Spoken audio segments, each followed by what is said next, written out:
ये मुनाफे के साथ मार्केट फोड़ रहे थे। दिल्ली हिमाचल के अंदर ये सीख गए करना क्या है, एक गाना है, हाँ, ये दुनिया पीतल दी, सुना आपने, ये दुनिया पीतल दी। इस केस में क्या लगा, ये दुनिया मित्तल दी, हाँ, ये दुनिया पीतल दी नहीं, ये दुनिया मित्तल दी। मित्तल ने 3 गुना महंगे जिन्होंने स्पेक्ट्रम खरीदे, ये चुप थे उस समय। अब जब वो लॉस में आए तो 80% डिस्काउंट पे वही स्पेक्ट्रम उनसे ले लिए। 99 पार किया, एयरटेल ने पहले जेटी होल्डिंग खरीदी ताकि कर्नाटका आंध्रा के अंदर साउथ में घुस जाऊं मैं। 2000 पार किया, एयरटेल ने स्काईसेल भी ले ली, अब चेन्नई भी पूरा मेरा हो गया। 2001 पार किया, डॉक्टर बीके मोदी, स्पाइस ग्रुप वाले, हाँ, जो स्पाइस सेल चलाया करते थे, उनसे कोलकाता छीन लिया, 80% डिस्काउंट पे ले लिया। खुद स्पेक्ट्रम शुरू में नहीं लिया, मालूम था स्पेक्ट्रम महंगे हैं। इनको गणित निकालना आता था, किसी नए धंधे में घुसते हो आपको गणित निकालना आना चाहिए। इसको बोलते हैं financial planning and analysis, FP&A, financial planning करनी आनी चाहिए आपको। 2004 तक बढ़े तो इन्होंने क्या किया, हेक्साकॉन राजस्थान के अंदर जो अभी तक टिका हुआ था, अब उससे भी सस्ते में खरीद लिया, 80% डिस्काउंट पे खरीद लिया। अब हुआ क्या, जो बाकी कॉम्पिटिटर थे, स्काईसेल 3.5 रुपए मिनट ले रहा था, मोदी टेस्ट्रा 4.25 रुपए मिनट ले रहा था, BPL 5 रुपए मिनट ले रहा था, इन्होंने क्या किया, STD कॉल रेट को 50 पैसे पर मिनट पे ले गया है, 50 पैसे पर मिनट पर। कस्टमर को लगा यार, क्योंकि इनका वॉल्यूम बढ़ रहा था, पहले 5 रुपए पर मिनट पे भी ये लॉस कर रहे थे और बाद में 50 पैसे पर मिनट पे भी ये प्रॉफिट कर रहे थे। क्यों? क्योंकि वॉल्यूम बढ़ता जा रहा था, कंपनियां खरीदते चले जा रहे थे, कस्टमर बेस बढ़ रहा था, इंफ्रास्ट्रक्चर वही था। उसी इंफ्रास्ट्रक्चर में क्या किया इन्होंने, रियल टाइम कस्टमर सपोर्ट ला दिया, रियल टाइम। अभी फोन करो, फोन पे हाथ के हाथ प्रॉब्लम सॉल्व। BPL, स्काईसेल और हच ने क्या किया, 48 से 72 घंटे लगाते थे कस्टमर की प्रॉब्लम सॉल्व करने में। तो एक्सपीरियंस द डिफरेंस। इंपैक्ट ये आया 2005 के अंदर, 22 सर्कलों में फैल चुका, 22 सर्कल में फैला हुआ एयरटेल।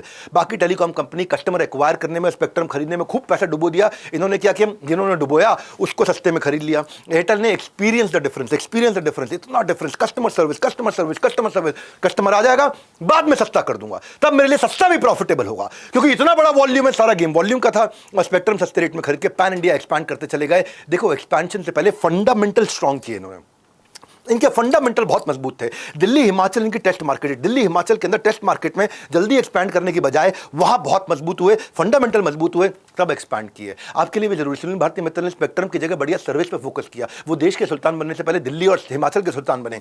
बिजनेस के फंडामेंटल थे जी, अर्ली 4G अडॉप्शन। इन्होंने क्या किया, ये क्या करते हैं, जो अडॉप्शन कर्व होता है उसमें ये हमेशा अर्ली अडॉप्शन में बिलीव करते हैं। शुरू में अडॉप्ट कर लो ताकि मोटा प्रॉफिट शुरू में कमा लो, और उसके बाद जब तक मार्केट सैचुरेट होगी अपन बहुत अच्छा चले जाएंगे। मित्तल को अपने नेटवर्क की तरह फास्ट नहीं बल्कि फर्स्ट भी रहना था। जहां सब लोग आगे खतरा देखकर अपनी गाड़ी वापस मोड़ रहे थे, ये सबसे पहले पहुंच के मार्केट को फोड़ रहे थे। फर्स्ट रहने में बिलीव करते हैं। Number 1 telecom company, Airtel was always ahead of competitors. पहली कंपनी थी जिसने 4G स्पेक्ट्रम 2010 में लिया। 4G को 2010 में लेने के बाद 1-1.5 साल में जब तक काम चालू होता है, 2015 तक ये पहली कंपनी थी जिसने 4G लॉन्च भी कर दिया।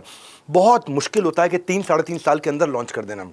और फास्टेस्ट 4G स्पीड लेकर के आया 2016 में। बाकी कंपनियां 4G जियो के बाद लॉन्च कर, टेलीनॉर, वोडाफोन, BSNL, आइडिया, इन्होंने जियो के बाद 4G में गए। ये सबसे आगे रहे क्योंकि ये हमेशा आगे की सोचते थे। एयरटेल ने क्या किया, एयरटेल ने मार्केट लीडर थे 2G और 3G के, लेकिन साथ साथ 4G की तैयारी साथ साथ करते चले जा रहे थे। टेलीनॉर, एयरसेल, MTS, बहुत सारे नेटवर्क थे, वो अभी तक 2G पे ही स्ट्रगल कर रहे थे क्योंकि 2G में बहुत पैसा डाल चुके थे। एयरटेल ने क्या किया, स्वीडन की और फिनलैंड की, स्वीडिश और फिनिश कंपनीज को साथ में लेकर के आए, 3G और 4G की एक्सपेंशन डील उनके साथ साइन करी। वोडाफोन, वो क्या कहता था, 2014 की बात है मुझे याद है, वोडाफोन कहा करता था उस समय कि इंडिया आज 4G के लिए रेडी नहीं है, और ये 2010-11 से तैयारी कर रहे थे 4G की, और वोडाफोन को लगा रेडी नहीं है। अपने आप को अडॉप्शन कर में, अर्ली अडॉप्शन में अपने आप को चेंज करना। देखो, अगर आप अपने आप को चेंज नहीं करोगे और जमाना आपको जबरदस्ती बदलेगा तो भाई लोगों दर्द बहुत होगा। उस दर्द से बचने के लिए जमाना जबरदस्ती बदले, ये खुद को बदलते रहे। क्या कहा, टेलीनॉर था उस समय, वो कहता नो जी, मित्तल ने कहा 4G। एयरसेल ने कहा छोड़ जी, मित्तल ने कहा ना ना 4G। अभी वोडाफोन भी था, वो कहता है अभी टाइम चाहिए मोर जी। मित्तल ने क्या कहा, सुनील भारती मित्तल ने कहा ओनली 4G। सब कहते रहे नो जी, मोर टाइम मोर जी, छोड़ जी, ये कहते रहे 4G। 2015 में जियो के आने से पहले एयरटेल लॉन्च कर चुका था 4G सर्विस 3G के प्राइसेस पे 296 शहरों के अंदर, और अनलिमिटेड वॉइस कॉल और मोबाइल। इन्होंने साथ में विंक म्यूजिक भी लेकर के आए। एयरटेल ने एक चैलेंज दे दिया 2015 में, क्या बोला, मेरे 20 करोड़ कस्टमर है आज देश के अंदर, और ऐसा इंटरनेट कनेक्शन जो फास्ट हो मेरे एयरटेल से, कोई कोई भी इंटरनेट कनेक्शन एयरटेल से फास्ट हो तो एयरटेल आपकी जिंदगी भर आपका बिल पे करेगा। कोई ढूंढ नहीं पाया एयरटेल से फास्ट उस समय। एयरटेल ने अपनी सर्विस पे बहुत ध्यान दिया, प्रोडक्ट पे बहुत ध्यान दिया, सर्विस पे बहुत ध्यान दिया। दो चीज़ों पे ध्यान दिया इसने, एक सर्विस और दूसरा डिवाइस। सर्विस में क्या किया, 4G में 4G के सिम जो है घर पे पहुंचाने लग गए।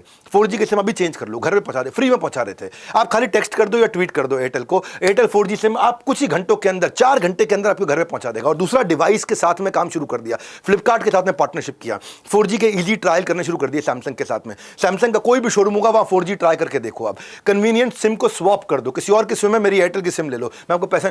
क्या हुआ, एयरटेल ने इन्हीं दौरान क्या किया, डिवाइस और सर्विस दोनों को अच्छा करके, डिवाइस में सिम फटाफट अपना पहुंचा के और सर्विस को अच्छा कर करके 6 करोड़ यूजर 4G के पहले साल में इन्होंने ऐड कर लिए। जब तक जियो आ रहा था ये मजबूत हुए चले जा रहे थे। जब तक वोडाफोन आइडिया 4G को अडॉप्ट करने की सोच रहे थे, ये 4G से मार्केट कैप्चर कर चुके थे। जियो के आने के बाद क्या हुआ, एयरटेल ने 6 करोड़ नए कस्टमर ऐड कर लिए, वोडाफोन और आइडिया ने 11.5 करोड़ कस्टमर गवा दिए। सारे बाकी के जितने प्लेयर थे ना, वो कंसोलिडेट होकर या तो एयरटेल के पास आ रहे थे या जियो के पास जा रहे थे।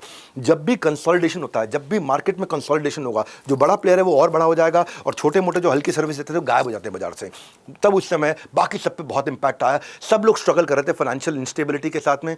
और हुआ क्या, वोडाफोन आइडिया भी बहुत स्ट्रगल कर रहा था, 2018 में मर्ज हो गया, बन गया VI, वोडाफोन आइडिया। और BSNL, उसकी तो हालत वैसे ही खराब हो चुकी थी, उसका मार्केट शेयर 7% से कम होता चला गया।